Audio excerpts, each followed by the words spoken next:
Hey everybody, it's John Schumacher here with NewWaveHealthcare.com, and just going to give you guys a quick reminder, we are a video podcast, so if you're listening to this on iTunes or Stitcher Radio, head over to NewWaveHealthcare.com if you're interested in consuming these interviews in video format. We also link up the guests' contact information as well as any resource or website mentioned during the interviews right there on the show notes page.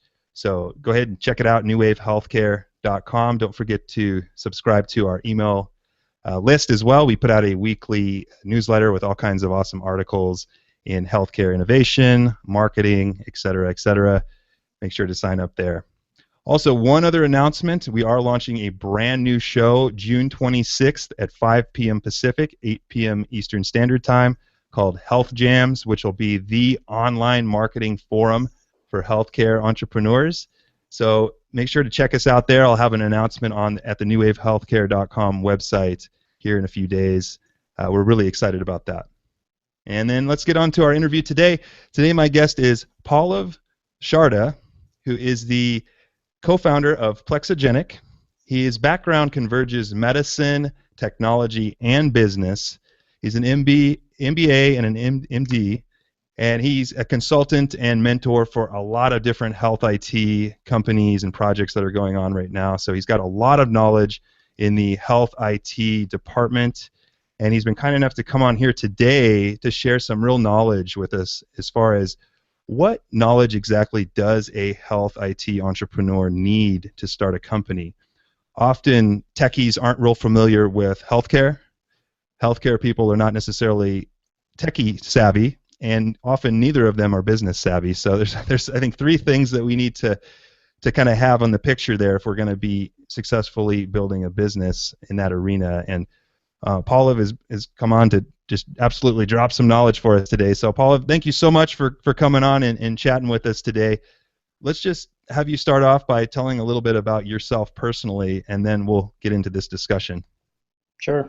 Thanks, John. Thanks for having me here today. It's an absolute pleasure to be on New Wave. I've personally seen some of the interviews you did. I hope you don't ask me hard questions, but happy to be here and tell you about the adventure I've had, with my experiment of one. So first, a little background on me. Hi, everybody. I'm Pallav Sharda.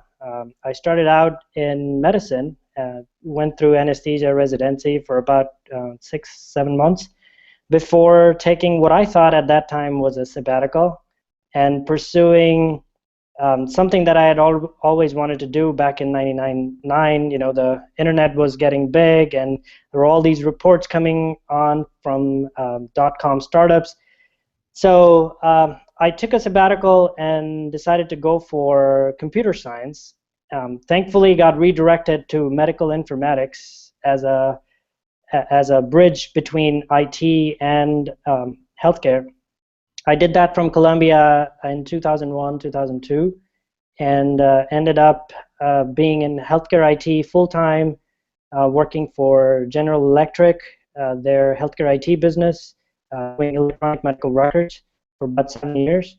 Then I worked for Kaiser for some time, working on their analytics platform for about a couple of years.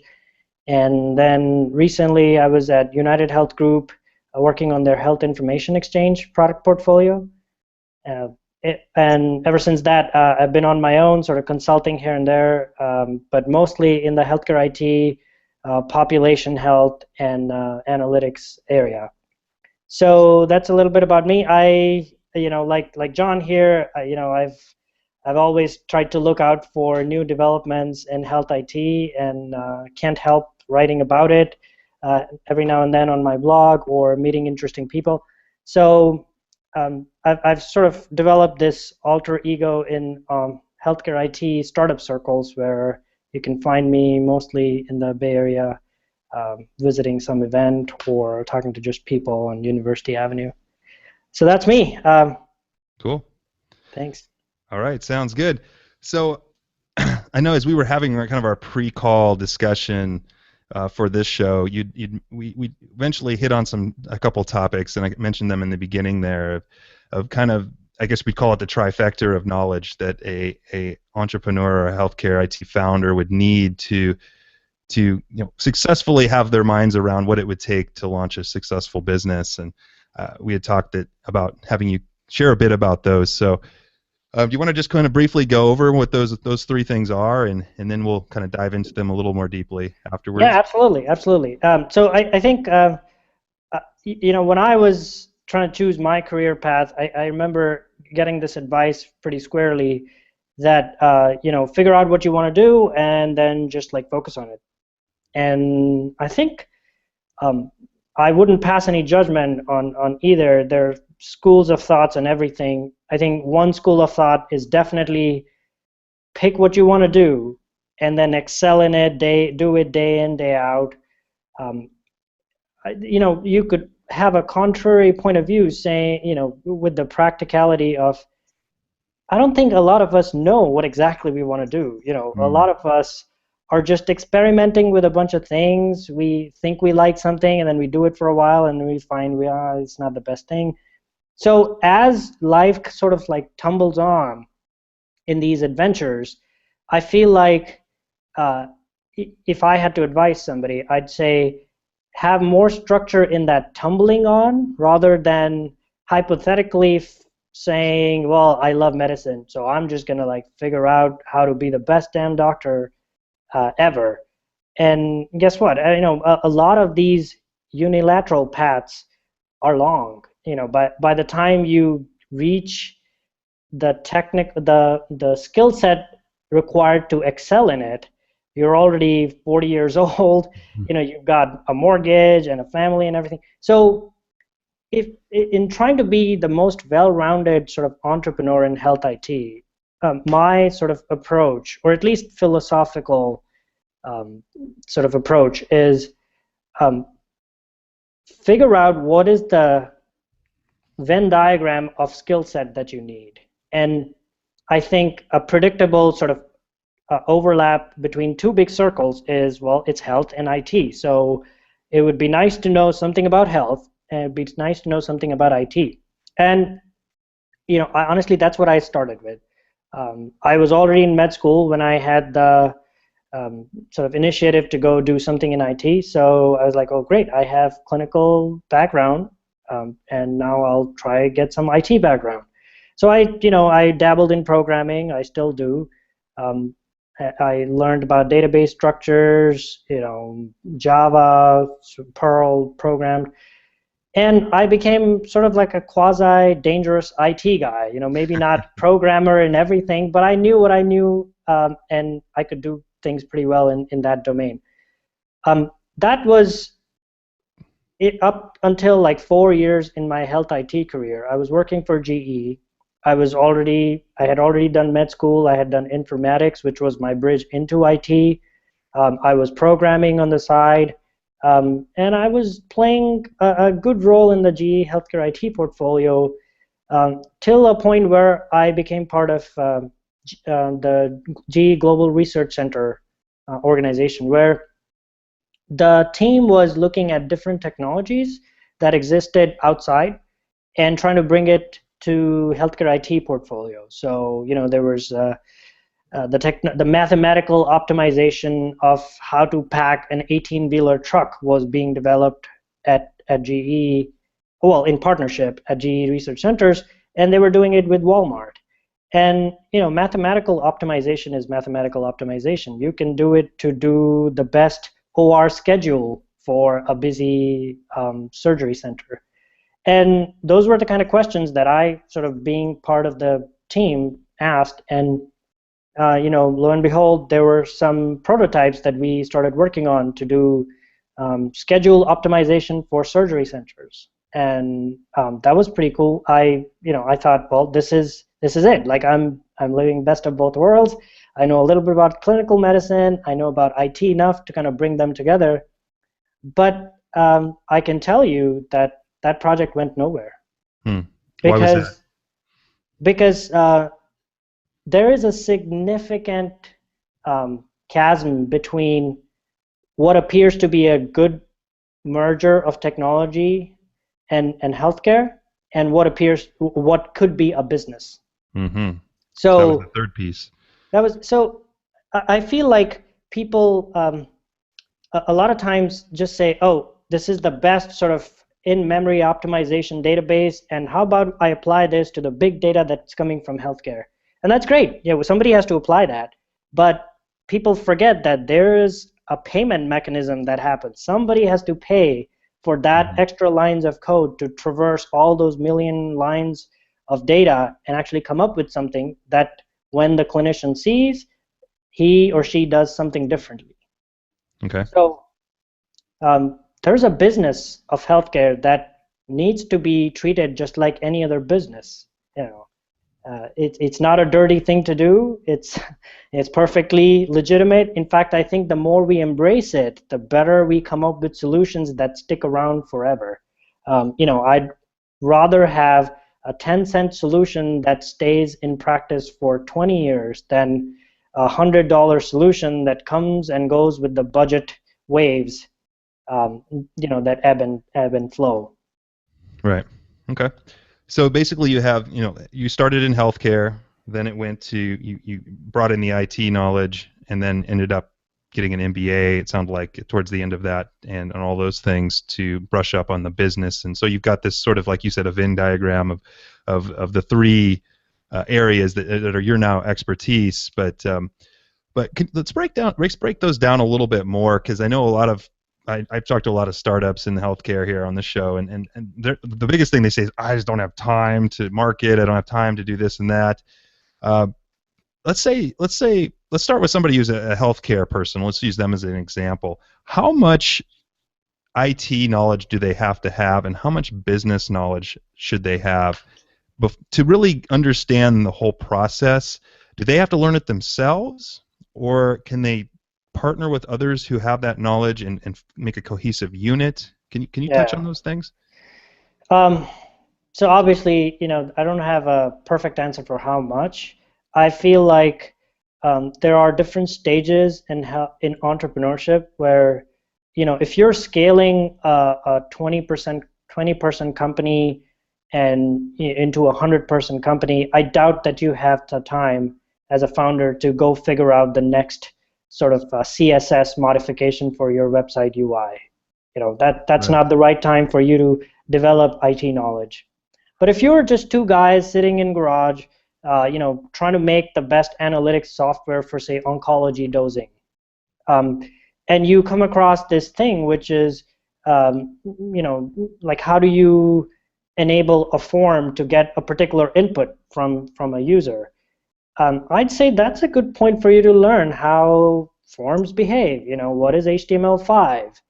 And I think it's just an escapist attitude for intelligent people to say, "Oh, that's IT." Like, I just don't want. Like, I'm not good at that. Well, maybe you are not good at that. Then just like back off, do other stuff. But if you can open up a browser, figure out, how to send an Instagram photograph, you're already IT savvy. There's not. There's almost a tutorial on YouTube for everything. Yes.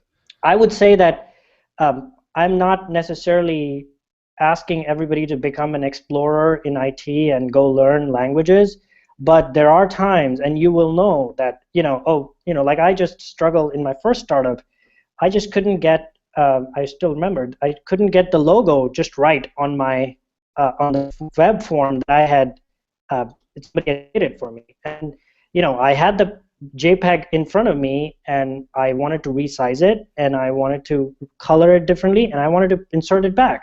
So I looked up, people told me Adobe Photoshop was the way to do it. Hmm. Well, then I typed in Photoshop free, alternative, and GIMP came up, or GIMP, however you want to call it. Yep. And, it's a great tool. I still use it for a bunch of stuff. Yep. Had I not taken the initiative that day, doing little modifications on pictures here and there, it actually, believe it or not, it helped me more in my PowerPoint presentations than any other website UI change, because now I can manipulate images much better. Right. So I feel like boundaries are a little artificial if you believe in yourself. That's why slowly, if you start taking excuses to learn something new, the circles will overlap more. And what happens is I think there's like a critical mass after which the circles overlap enough that you actually get new insights just because Right. um, a little bit about a lot of things. So I was talking to somebody about telemedicine, and I had just read up on a protocol in your browser that actually will allow on-demand web conferencing, audio and video, without the need of any special software like Hangouts or Skype or anything. This is an Economist article, like Hmm. from the last edition that just came out last week. And I was talking to this, IT expert person, and he was like, "Yes, that's the future. Somebody needs to keep an eye on it." But now I know about it. 5 years from now, if I had to introduce video conferencing in my product, I remember that there was supposed to be a standard. What happened to that? So as a founder, I can make better decisions, or look at it the other way. I don't have to rely 100% on somebody else to tell me, this is the best out there. Right. Right. Yeah, and it's really easy too to learn, these things and get a general overview. I know I use like lynda.com, like Yeah. it's Lynda, I believe it is, Yeah. .com, or udemy.com, Udemy. I mean, you can take, screen tutorial courses for a few dollars and just spend maybe an hour a week if you're one of these founders just brushing up on your IT knowledge or your business knowledge, just so you have some ideas of what's going on and you're not going in completely dark. I mean, would you say that's a fair amount of work or a fair amount of education for, let's face it, as somebody who's starting a company who's busy, who's maybe focused on healthcare as their expertise, but like you said, needs to have some knowledge in some of these other areas? Well, in a very sort of raw version of this, I would say either you can afford it or you can't.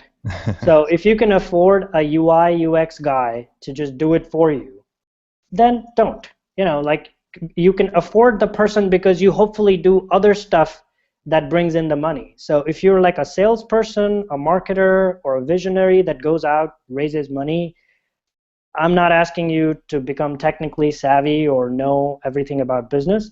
But if you're starting out, and I believe everybody starts out at some point, I think there's no excuse to not learn.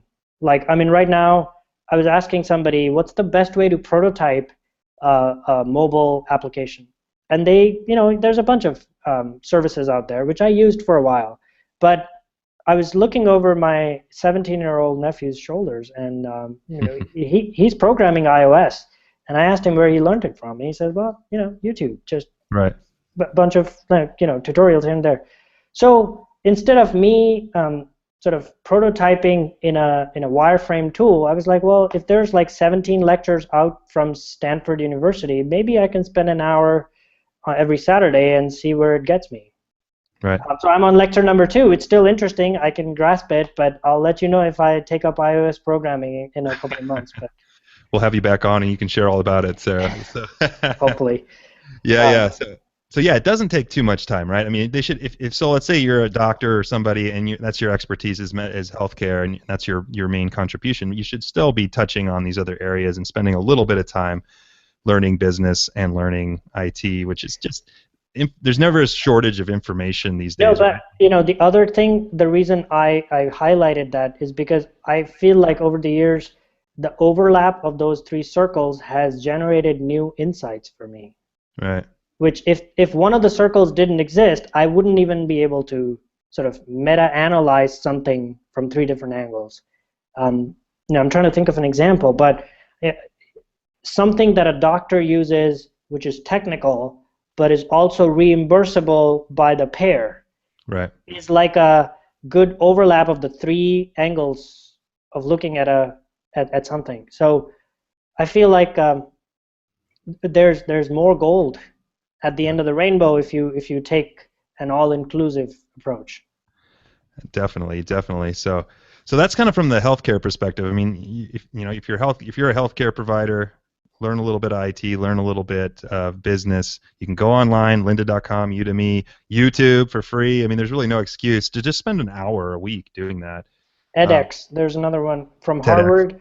No, edX, Oh, edX. edx.org. Uh-huh. There's some actually good health innovation courses online by a very favorite professor of mine, Regina Herzlinger. How do you spell it? edx.org. And there's Okay. only one health innovation course on there. It just ended this week. Okay. But there's videos. I play them when I'm like running on the treadmill or something.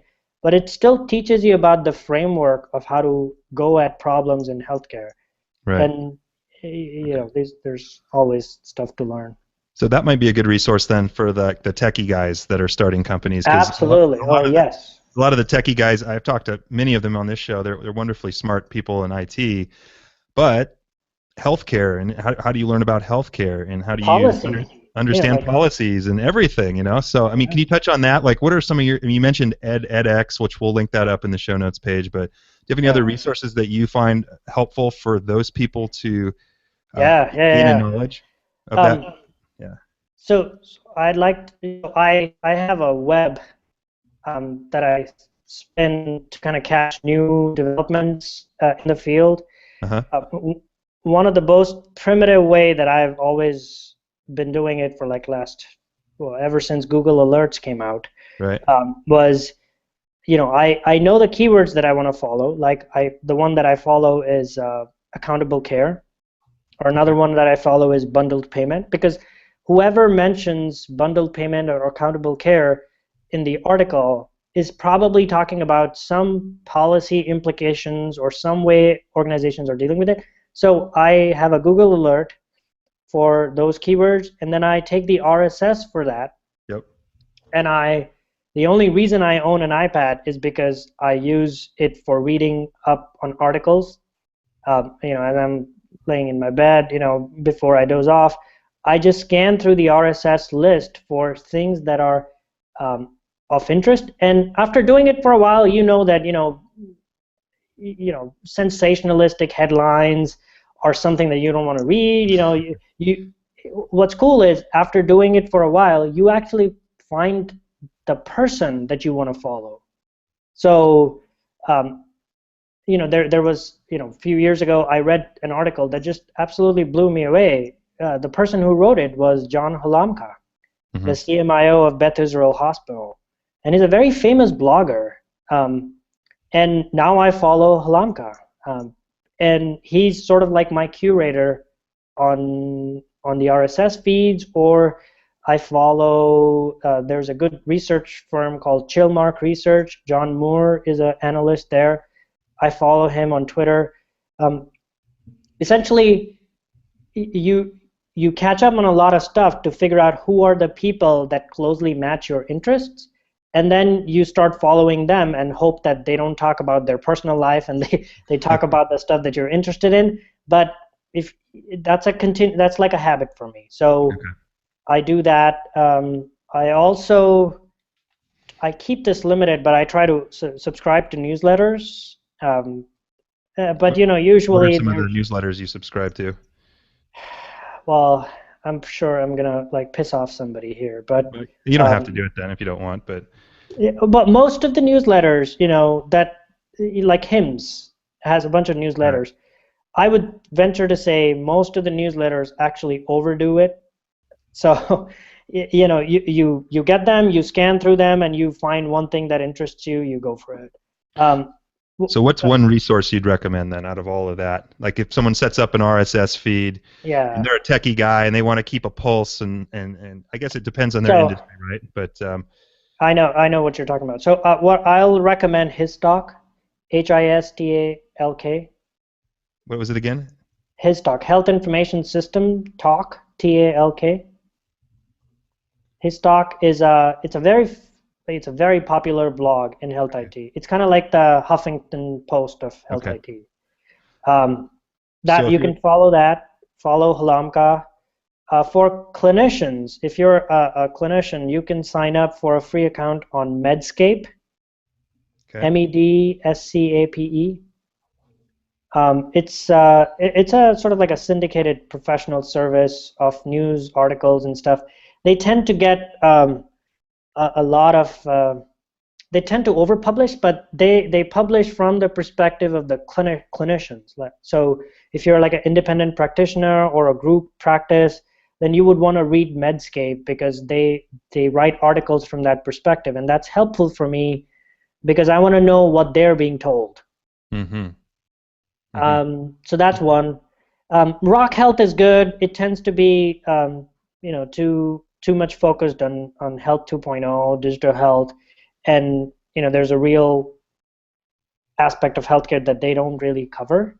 But Rock Health newsletters are like my news for variables and other stuff. Yeah. Okay. All right. So basically, you set these up on an RSS feeder, and it shoots it right into your feed, and you can just thumb through that stuff at night for half an hour or whatever, and keep I'll up. tell you what feed reader I like too, because I've practically tried everything. I've started with Flipboard and like basically all the fancy magazine style ones never worked for me because they tended to not give me all the options. Feedler, Feedler. Yep. I think it's like $2 or $3, but it's worth it because it lets you sort through stuff, categorize them. And now I have it on my phone. I have it on my iPad if I'm sitting at the barber shop just waiting for my turn, and I just like flip through more articles. It's easy to integrate it with Evernote, Okay. and mail stuff out or tweet stuff out from there. Evernote is another sort of like my personal repository. If I like something that I want to refer back to, then like meaningful use, if you're familiar with that, it changes almost every 2 weeks. Something or the other just keeps coming up. So I like to put choice articles from that onto my Evernote with tags. Definitely. So I can refer back to it. God, I've given you all my secrets now. Oh man, we got them all now. You're in trouble. So no, Evernote's a great tool, for storing anything and voice notes. And I'm a premium user. I don't pay for software, like almost religiously. But Evernote, I'm a premium user. Yeah. Feedler, I paid for because they actually solve a real problem for me. Yeah, that's great. Yeah, RSS feeds are wonderful. So, well, I think that was some pretty good knowledge. I think we've been chatting for about a half hour. So we talked a lot about the three pillars: the healthcare, the business, and the IT part. If you're a healthcare provider, get over to there's plenty of online resources you can spend an hour learning on these other industries to freshen up your mind, give you some new ideas. Lynda.com, YouTube, Udemy. I'll link those up on the show notes page here. If you're a tech guy, like Pallav just gave you some wonderful resources that you can set up on an RSS feed and just thumb through those. How much time do you spend on that a week, would you say? I mean, you probably spend more, but how much should someone spend on it? Maybe an hour or two a week on if you're a tech guy, or more than that? I have a very what should I say? I have a very regimented approach to it because I've found that over the look, I'm talking from the perspective of a founder entrepreneur. Yes. Right? Yes. You got to take a lot of risks on your shoulder because if you don't know it, then nobody else will know it, and then your whole team, your whole company will be in the reactive mode for new developments. And I think everybody watching knows that healthcare IT is just like going nuts. There's new developments every day from every angle. So I actually make it a point to make sure I hold my iPad in my hand before I lay down on my bed. Whether I have the strength to read through everything that I wanted to read through or not is a different matter. But if you don't spend at least 10 to 30 minutes every day catching up on stuff, you're at the back of the line in terms of new developments. Okay. And this doesn't include catching up with stuff that happens in the general tech category, like Google buys, whatever. That stuff I just catch up on whenever the radio chooses to, or Stitcher, playlist tells me about it. But I'm talking about granular industry stuff. That moves too quickly to not. I would say that if you're just doing an hour or two a week, that's actually pretty low. Okay. Yeah. All right. So get up a half an hour early, go to bed a half an hour late, spend a little more time studying. Or spend $5 to have it on your phone and just do it whenever you can. Right. That's why I like Feedler, because then it's just all organized. I just have to it shows me what I've read, what I've not read.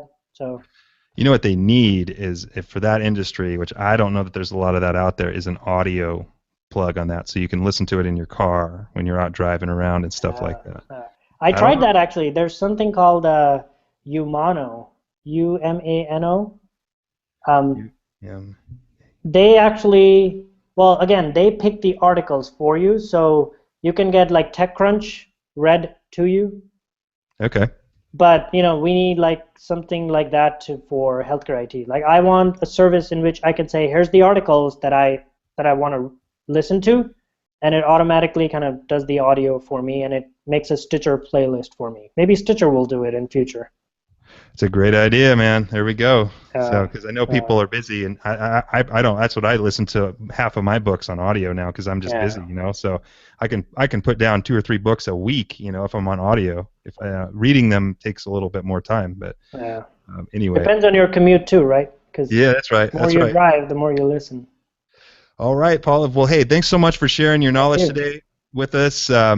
If you have any parting advice for an entrepreneur in the health IT field, go ahead and share that, and then share where our viewers can find out more about you and what you're up to, and then we'll say goodbye. Yeah, yeah. Oh, thank you for having me here. Parting advice. I feel like um, if people can differentiate between the real healthcare and sort of like well, I shouldn't call it real. There's an enterprise healthcare field and there's a consumer healthcare field. Both are valid. Both need their innovation. I think entrepreneurs tend to gravitate towards uh, consumer health IT interventions because everybody's a consumer. You and I, even if we know nothing about healthcare, we know what a Fitbit is, how to use it. I would say that if you can challenge yourself to think about the enterprise health IT, because we need more people to be entrepreneurs in that space. Don't roll your eyes when you hear about payers and hospitals and the conventional orthodox system. That needs rescuing more than the one that's been focused on. So Right. I hope people find the interest to do enterprise health IT innovation and entrepreneurship more. And that's about it. You want to? Where can What they did you? find out more about you? Oh, yeah. You can find out more about me at pallav.shardas.com. That's just my last name in plural, and I'm on LinkedIn. I always look forward to talking to anybody who wants to talk about health IT. Sadly, my interests don't go beyond health and IT, but if you're thinking about it, want to talk about it, always up for a coffee in Palo Alto. Multiplied.com is my website. That's multiplyd.com. Okay. And my latest startup is called Plexogenic, plexogenic.com. And I'm sure you're going to put those links. I'll link them up. Thanks. And all of that is on my LinkedIn profile and on my personal page too. Sounds But good. thanks for having me here. This was a pleasure. It was a lot of fun. Thanks for dropping so much juicy tidbits for us all today. So Thanks. I hope you all enjoyed that discussion with Pallav today. If you're listening to this on iTunes rather or Stitcher, go ahead and go over to newwavehealthcare.com, and you can just simply type in his name, Pallav, P-L-L-A-V, P-A-L-L-A-V, We got it. in the search engine. I'll get it right. In the search bar here, and you can, in his show notes page will pop right up, and you can look for all the resources that, since we mentioned so many here, I'll link those up, as well as his contact information. So that was great. All right. Well, Thank you. business, learn IT, learn healthcare, the trifecta. Spend a little bit of time on all of those, and that sounds good. So I will see you guys on the next one.